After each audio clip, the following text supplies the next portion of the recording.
70 question का series होगा ये क्वेश्चन का, दीजिए सब, ठीक है। तो चलिए आप लोग तैयार हो जाइए।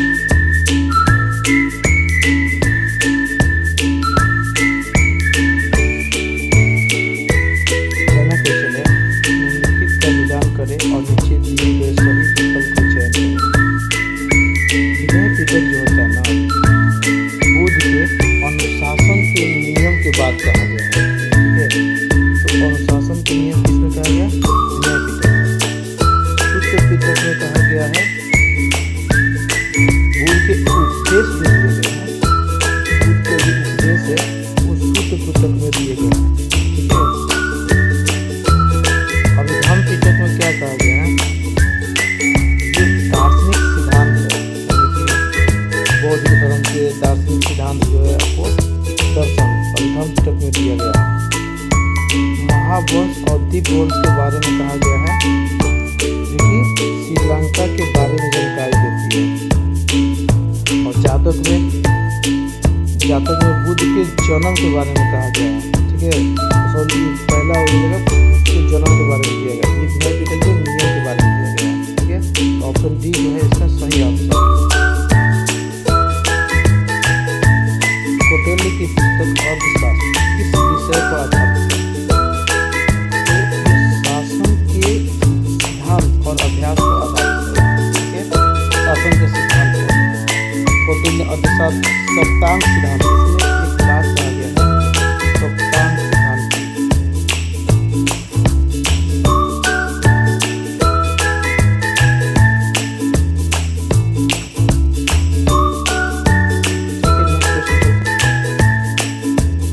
वैदिक और उत्तर वैदिक अवस्था में ग्रंथों की रचना काल के संदर्भ में निम्नलिखित कथनों पर विचार कीजिए।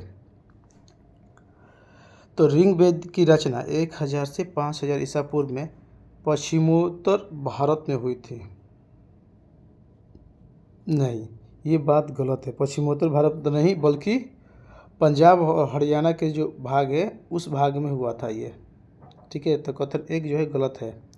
यह 1500 ईसा पूर्व में, बल्कि यह 1500 से 1000 ईसा पूर्व में हुआ था ये, तो ये बात गलत है। उत्तर वैदिक ग्रंथ की रचना 1500 से 1000 ईसा पूर्व में उत्तरी गंगा के मैदान में हुई थी। नहीं, बल्कि ये जो हुआ था आपको 1000 से 500 ईसा पूर्व, ठीक है। 1000 से 500 ईसा पूर्व, यानी कि अब दूसरा पहला की बात कर दिया, पहला दूसरा में बात कर दिया, तो ना तो 1 सही है और ना तो 2 सही है। राजधानी को दिल्ली से दौलताबाद में स्थानांतरित करने के पीछे मोहम्मद बिन तुगलक का निम्नलिखित में कौन सा उद्देश्य था? तो देखा जाए दौलताबाद में स्थानांतरण में दक्कन और गुजरात पर नियंत्रित स्थापित करने का मौका था। ये बात बिल्कुल सही है। कहाँ पर? गुजरात और दक्कन पर नियंत्रण करने का। सेकंड है, इससे पश्चिमी और दक्षिणी पत्तनों तक पहुंच उपलब्ध होती, ये भी बात सही है। यह उत्तर और पश्चिम सीमा के सीधे मंगोल आक्रमण से संरक्षण देता है, ये भी बात सही है। तो ऑप्शन डी इसका सही आंसर है। मनसबदारी व्यवस्था के संदर्भ में कौन सा ऐसे कथन सही है? मनसबदारी व्यवस्था राज्य के कुलीन वर्ग से संबंधित थी, जिसे अकबर ने शुरू किया था। दूसरा, मनसबदारी का पद पैतृक था। नीचे दिए कूटों का सही उत्तर दीजिए। नहीं, मनसबदारी व्यवस्था पहला ऑप्शन सही है, सेकंड गलत है। तो मनसबदारी व्यवस्था राज्य के कुलीन वर्ग से संबंधित थी, जिसे अकबर ने प्रारंभ किया था। मनसबदारी का पद पैतृक था, ये बात सही नहीं है। तो ऑप्शन केवल एक सही है।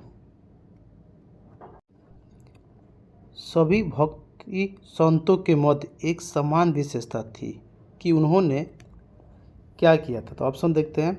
उन्होंने अपनी वाणी को उसी भाषा में लिखे जिस उनके भक्त समझ सके।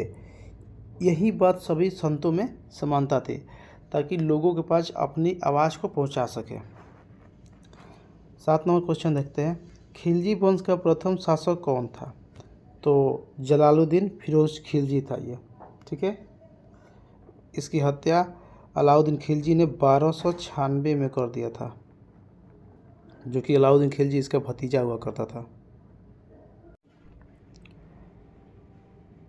8 नंबर क्वेश्चन देते हैं, शाह आलम द्वितीय के बारे में निम्नलिखित में कौन से कथन सही है।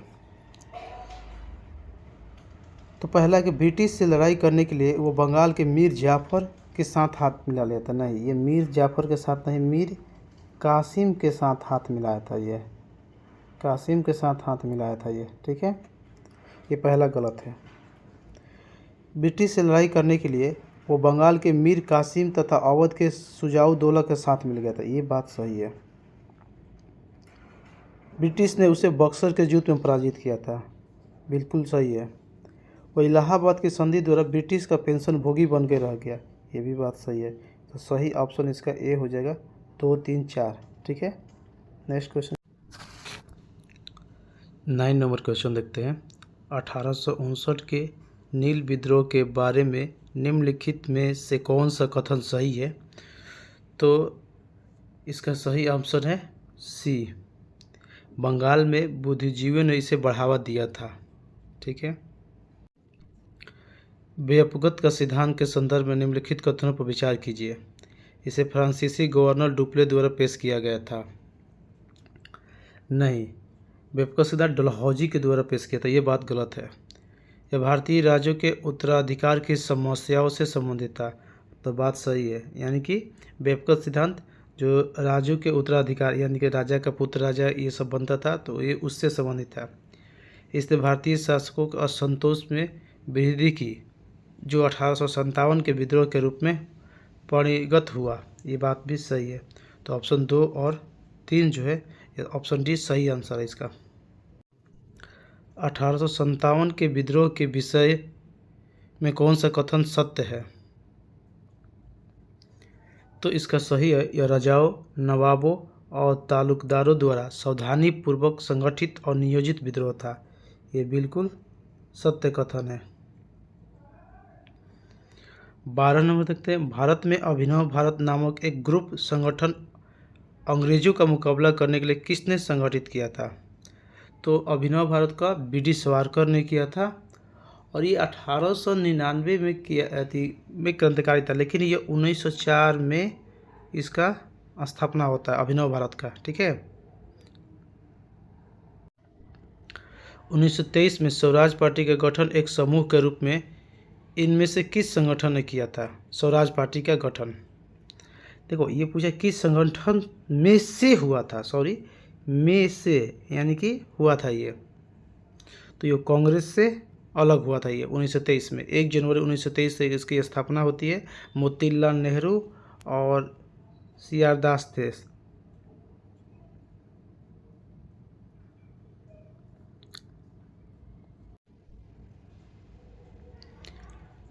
फोर्टीन नंबर क्वेश्चन देखते हैं, निम्नलिखित कथनों पर विचार कीजिए और उपयुक्त में कौन से कथन पृथ्वी के भूगर्भ के संबंध में असत्य है।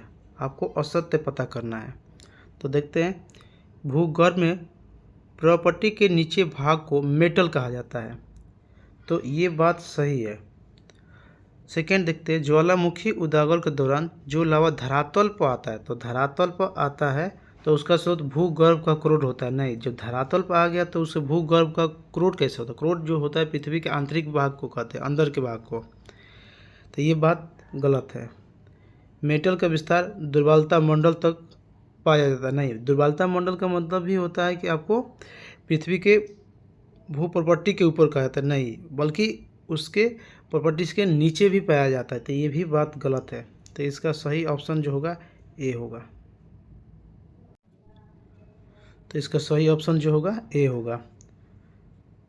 भूगर्भ में प्रॉपर्टी के नीचे भाग को मेटल कहा जाता है, और ज्वालामुखी उद्गार के दौरान जो लावा धरातल पर आता है उसको भूगर्भ क्रोड नहीं बल्कि उसको मेटल ही कहा जाता है। मेटल का विस्तार दुर्बलतापूर्वक पाया जाता है, नहीं बल्कि क्रोड मंडल क्रोड तक भी पाया जाता है इसका। तो ऑप्शन ए जो इसका सही आंसर है। निम्न कथनों पर विचार कीजिए।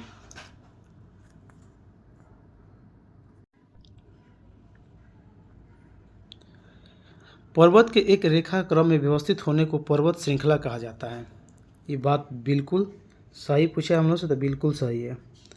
बलित पर्वत वे होते हैं जिनकी सतह उबड़ खाबड़ तथा शिखर जो होता है वो शंकु के आकार का होती है। ये भी बात सही है।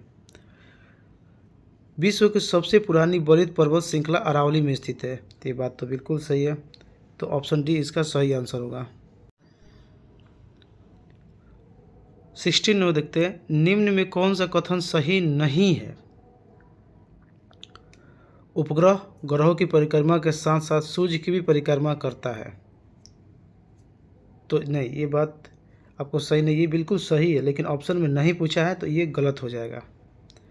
पृथ्वी के उपग्रह चंद्रमा का व्यास पृथ्वी के व्यास का आधा है। नहीं, आधा नहीं बल्कि 1/4 भाग है। ठीक है, तो ऑप्शन बी इसका सही आंसर है। निम्नलिखित में कौन सा कथन सही नहीं है? तो निम्न अक्षांशों में उष्ण कटिबंधों से उच्च अक्षांशीय समशीतोष्ण और उपध्रुवीय कटिबंधों की ओर बहने वाली धाराओं को गर्म जलधारा कहते हैं। तो ये बात बिल्कुल गलत है। नहीं, बल्कि यह ठंडी जलधारा होती है। ठीक है, ठंडी जलधाराएं उत्तरी गोलार्ध के उच्च अक्षांशीय क्षेत्रों में महाद्वीपों के पश्चिमी तट पर बहती है। तो ये बात जो है आपका, अच्छा इसमें पूछा क्या है, सही नहीं है, तो ये बात सही है आपको। और ठंडी जलधाराएं उत्तरी गोलार्ध में उच्च अक्षांशीय क्षेत्रों में महाद्वीपों के पश्चिमी तट पर बहती है। ठीक है, तो ये बात गलत है। ये जो आपका पश्चिमी तट पर नहीं बल्कि पूर्वी तट पर बहती है ये। ठीक है, पूर्वी तट पर बहती है। और गर्म जलधाराएं उत्तरी गोलार्ध के उच्च अक्षांश क्षेत्र में महाद्वीपों के पूर्वी तट पर बहती है। नहीं, बल्कि ये पश्चिमी तट पर बहती है। इसका वाइस वर्सा है, ये उल्टा है ये। ठीक है, ये पश्चिमी तट, यानी कि कहने का मतलब है जो ठंडी जलधाराएं होगी वो पूर्वी तट पर बहेगी और जो गर्म जलधाराएं होगी वो पश्चिमी तट पर बहेगी। तो इसका सही ऑप्शन क्या होगा? बी। सही नहीं पूछा था तो इसका बी आंसर सही होगा। हिमालय में पाई जाने वाली निम्नलिखित श्रेणियों को दक्षिण से उत्तर के क्रम में सजाएं। तो दक्षिण में सबसे ज़्यादा पहले आता है देखो पीर पंचाल, और उसके बाद आता है जास्कर, तब लद्दाख, तब काराकोरम। तो ये ऑप्शन इसका डी सी सही आंसर होगा। लेकिन ऐसे थोड़ा सा कन्फ्यूजन होने के चांसेस ज़्यादा है। तो सबसे पहले याद करने का सबसे उत्तर में कौन है, इसी क्वेश्चन को हम थोड़ा आपको उल्टा करके बताते हैं ताकि आपको ईजी रहेगा। काराकोरम श्रेणी सबसे उत्तर में है, यानी कि जम्मू कश्मीर के सबसे उत्तर में, तिब्बत के आसपास में है। उसके बाद आपको आता है लद्दाख, लद्दाख के बाद उसके जस्ट आता है आपको जास्कर, और जास्कर के जस्ट नीचे आता है पीर पंचाल। तो आप उत्तर से दक्षिण याद रख लीजिए सबसे, क्योंकि सब लोग को याद है कि काराकोरम केटू जो सबसे ऊंची चोटी है काराकोरम की। तो उत्तर से दक्षिण याद रखिएगा तो आपको ज़्यादा बेटर रहेगा दक्षिण से उत्तर करने में। 20 देखते हैं, चलवासी पशुपालक के रूप में अपना जीवन यापन करने वाली मसाई जनजाति कहाँ निवास करती है? तो आपको पता है कि ये पूर्वी अफ्रीका की भाग है, जो केन्या का जो जगह है वहाँ पर मसाई जनजाति लोग पाए जाते हैं। ये पशु के बहुत प्रेमी होते हैं और जो पशु मर जाती है ना उसके ये खून पीते हैं ये लोग। तो ऑप्शन सी इसका सही ऑप्शन। एक पंचायत समिति किस स्तर पर एक पंचायती राज संरचना का संचालन करती है? तो इसका सही ऑप्शन हो जाएगा आपका ए, ब्लॉक स्तरीय निकाय के रूप में काम करती है। ठीक है, पंचायत समिति, और ये एक प्रशासनिक भी काम करती है एक तरीके से। ब्रिटिश शासन के काल में संविधान के विकास में कौन सा कानून ऐतिहासिक नहीं था? तो रेगुलेटिंग एक्ट 1773 ये था, चार्टर एक्ट 1833 ये भी था, गवर्नमेंट ऑफ इंडिया एक्ट 1919 ये भी था, लेकिन प्रोटेक्शन ऑफ सिविल राइट्स 1955 ये तो अपना देश आज़ाद होने के बाद, यानी संविधान लागू होने के बाद आया था। तो ये जो था संविधान के विकास में ऐतिहासिक नहीं था ये। तो ऑप्शन डी जो इसका सही आंसर है। 23 क्वेश्चन देखते हैं, पंचायती राज संस्थाओं को 29 कार्यों की सूची किस अनुच्छेद के तहत दी गई है? जो पंचायती राज में 29 जो विषय हैं, अनुच्छेद है, वो किस आर्टिकल में है? तो 243 के जी में है। 24 73वें संविधान संशोधन कानून की वैधानिक शुरुआत किस संविधान संशोधन बिल से हुई है। बहुत अच्छा क्वेश्चन है ये, बहुत अच्छा क्वेश्चन है। तो संशोधन के किस बिल से हुई थी? तो आपको याद रखना है 64वां संविधान संशोधन जो हुआ था, इसी बिल से 73वें संविधान संशोधन कानून की वैधानिक शुरुआत हुआ था। ठीक है।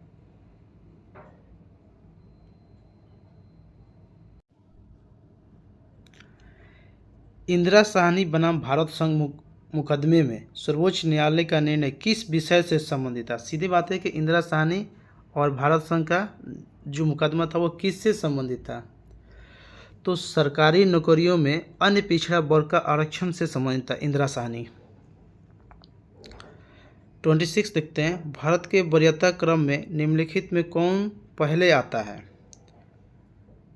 तो यहाँ यूपीएससी के जो अध्यक्ष होते हैं वो वरीयता क्रम में इन सभी चारों में से पहले आते हैं। ठीक है। मुख्य चुनाव आयुक्त, नियंत्रण महालेखा परीक्षक, उच्च न्यायालय के मुख्य न्यायाधीश से, इन सभी से पहले यूपीएससी के अध्यक्ष आते हैं। निम्न में से कौन सा अनुच्छेद पंचायत के गठन के लिए राज्य सरकार को निर्देश देता है? तो ये बात आर्टिकल आपको 40। पंचायती राज प्रणाली किस सूची में आती है? तो ये सिंपल सी बात है, राज्य सूची में आती है। 29 नंबर क्वेश्चन, ईपीसीजी का पूर्ण रूप क्या होता है? तो ई से होता है एक्सपोर्ट, पी से होता है प्रमोशन, सी का मतलब होता है कैपिटल और जी का मतलब होता है गुड्स। इसका आंसर सी सही आंसर है। 30 नंबर देते हैं, जैसे जैसे अर्थव्यवस्था विकसित होती है राष्ट्रीय आय में तृतीय क्षेत्र यानी टेरिटरी सेक्टर का अंश पर क्या प्रभाव पड़ता है? तो ये सिर्फ बढ़ता जाता है। ऑप्शन सी इसका सही आंसर है।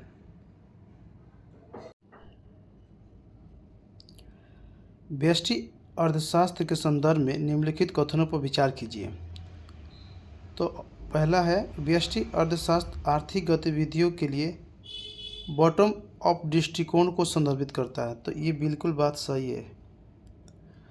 मुद्रास्फीति और विकास की गतिशीलता को समझना है तो व्यष्टि अर्थशास्त्र के अंतर्गत आते हैं, नहीं ये समष्टि अर्थशास्त्र के अंतर्गत आते हैं। तो कथन कौन सही है? तो कथन एक जो है सही आंसर है। किसी दी गई अवधि के लिए एक देश की राष्ट्रीय आय क्या होती है? तो जो नेशनल इनकम होता है, उत्पादित अंतिम वस्तुओं और सेवाओं को मौद्रिक के रूप में बराबर होती है, यही राष्ट्रीय आय होती है। ऑप्शन डी इसका सही आंसर है। आर्टिफिशियल इंटेलिजेंस के लिए प्रोग्रामिंग भाषा LISP को किसने बनाया था? तो ये बनाया था जॉन मैकॉर्थी ने बनाया था। जो आज के डेट में आर्टिफिशियल इंटेलिजेंस का जो प्रोग्रामिंग लैंग्वेज है उसको जॉन मैकॉर्थी ने बनाया था।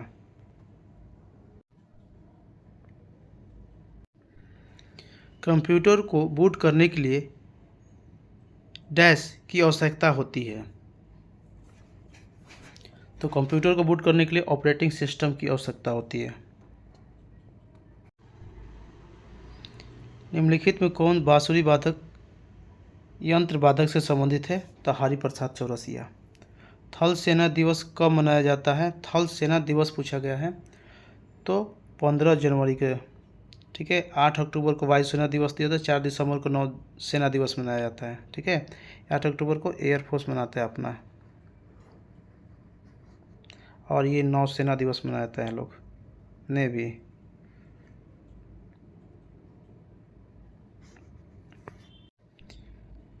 नेपाल के संसद को किस नाम से जाना जाता है? तो संघीय संसद के नाम से जाना जाता है। 38 नंबर क्वेश्चन देखते हैं, भारत के प्रथम मुख्य फिल्म निम्नलिखित में से कौन सी थी? इसमें मुख्य फिल्म पूछा है तो राजा हरिश्चंद्र सी। अगर 3D पूछता तो माय डियर कुटी यातन होता, टेक्निकल पूछता तो झांसी की रानी हो जाता, और बोलती फिल्म पूछा तो आलम आरा हो जाता। इसका सही आंसर। ठीक है। तो 38 का होता पूछा है प्रथम मुख्य फिल्म तो राजा हरिश्चंद्र थी।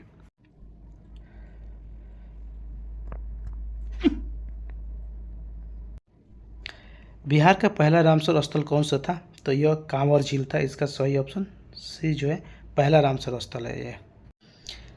निम्नलिखित झीलों में कौन सी झील लैंगून झील है?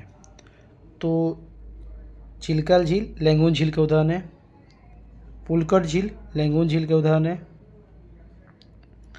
बुलर झील नहीं, ये नहीं है, ये मीठे पानी के झील है जो जम्मू कश्मीर में स्थित है। कोलोरू झील भी एक लैंगून झील के उदाहरण है। तो ऑप्शन डी इसका सही आंसर होगा। बिहार बजट 26-27 को मुख्यमंत्री नीतीश कुमार ने कितने स्तंभ पर यानी कि कितने पिलर पर आधारित बताया है? तो टोटल ये बताए हैं 5 पिलर पर। ठीक है। भारत वन स्थिति रिपोर्ट 2023 के अनुसार वन और वृक्ष आवरण में सर्वाधिक वृद्धि करने वाले 3 राज्य कौन से हैं? तो आपको छत्तीसगढ़ और उत्तर प्रदेश और उड़ीसा, ये 3 राज्य जो हैं वन और वृक्ष दोनों में सर्वाधिक वृद्धि किए हैं, यानी पेड़ पौधे इस बार लगाए हैं। विश्व शांति सूचकांक 2025 के अनुसार एशिया का सबसे सुरक्षित देश कौन सा है? तो इसका सही आंसर है सुरक्षित से सिंगापुर है। केंद्रीय गृह मंत्रालय ने केंद्रीय सशस्त्र पुलिस बलों के ग्रुप सी पदों से पूर्व अग्निवीरों के लिए आरक्षण को मौजूदा 10% से बढ़ाकर कितने प्रतिशत करने का निर्णय लिया है? तो गृह मंत्रालय ने बोला कि अग्निवीरों की जो पहले 10% हम आरक्षण देते थे, अब उसको हम 50% आरक्षण देंगे।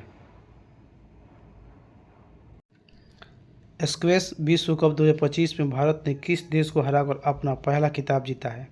तो स्क्वैश कप भारत ने जीता है 2025 को हांगकांग को हराकर जीता है। भारत अंतर्राष्ट्रीय विज्ञान महोत्सव 2025 का आयोजन कहाँ किया गया? तो अंतर्राष्ट्रीय विज्ञान महोत्सव हरियाणा में हुआ है।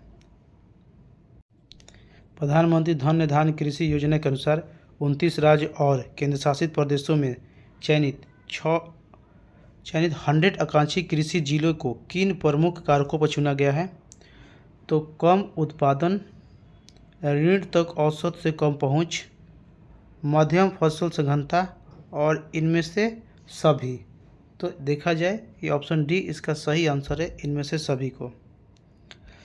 49 देखते हैं। केंद्रीय बजट 2026 और 27 के अनुसार राजकोषीय घाटा जीडीपी के कितना प्रतिशत सीमित रखने का लक्ष्य रखा गया है? तो राजकोषीय घाटा जो है जीडीपी का कितना प्रतिशत होना चाहिए? तो 4.3% होना चाहिए। ठीक है, ऑप्शन ए इसका सही आंसर है।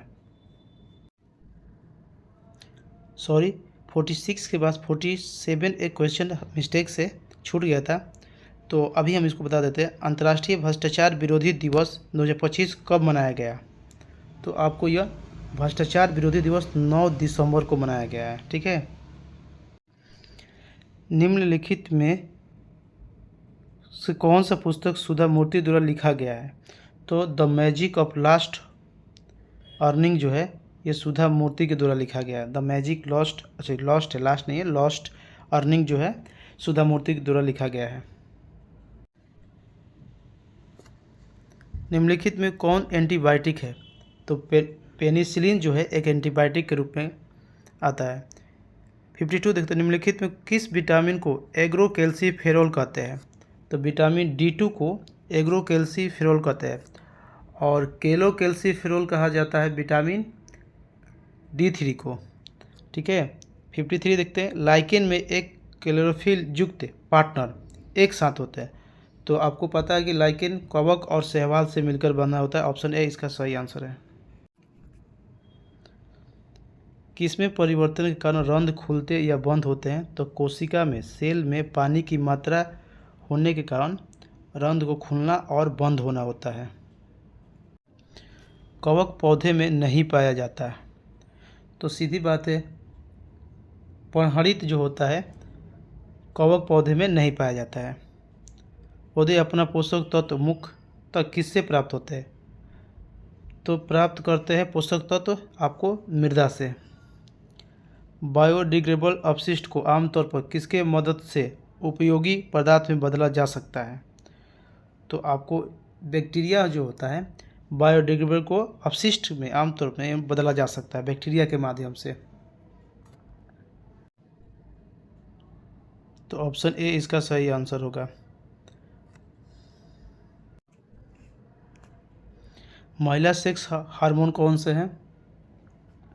तो एस्ट्रोजन जो होता है महिला सेक्स हार्मोन को कहा जाता है। निम्नलिखित में कौन रक्त के संचरण में मदद करता है? रक्त के संचरण में मदद करता है तो एरिथ्रोसाइट। ठीक है।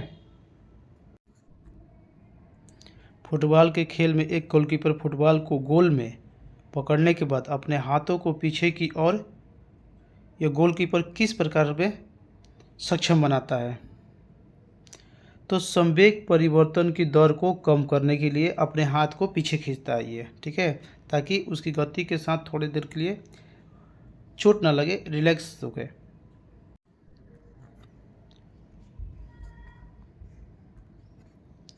निम्नलिखित में से किस ऊर्जा परिवर्तन में घर्षण बल शामिल होता है? तो घर्षण बल गतिज ऊर्जा से उष्म ऊर्जा में आता है, उसमें घर्षण बल शामिल होता है।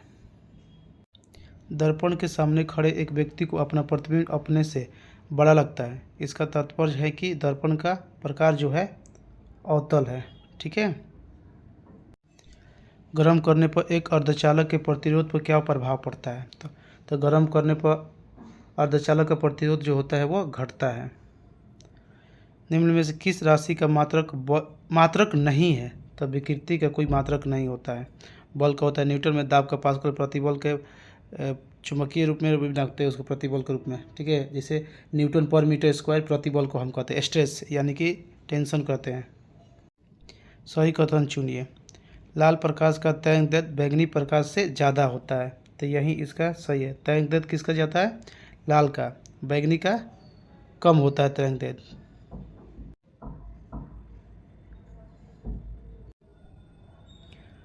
रडार का आविष्कारक कौन है?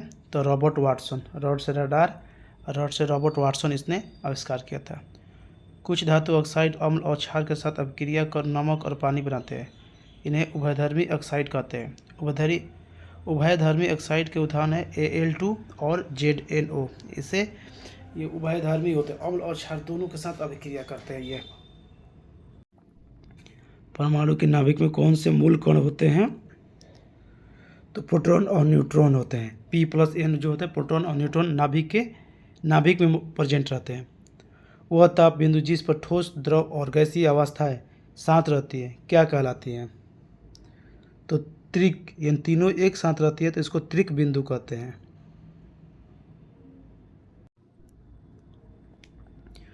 चूने का पानी किसके द्वारा दूधिया हो जाता है? तो यह CO2 के कारण जो है दूधिया हो जाता है।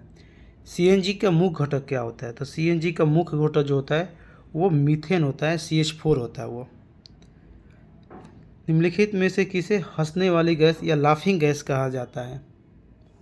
नाइट्रस ऑक्साइड को N2O को कहा जाता है,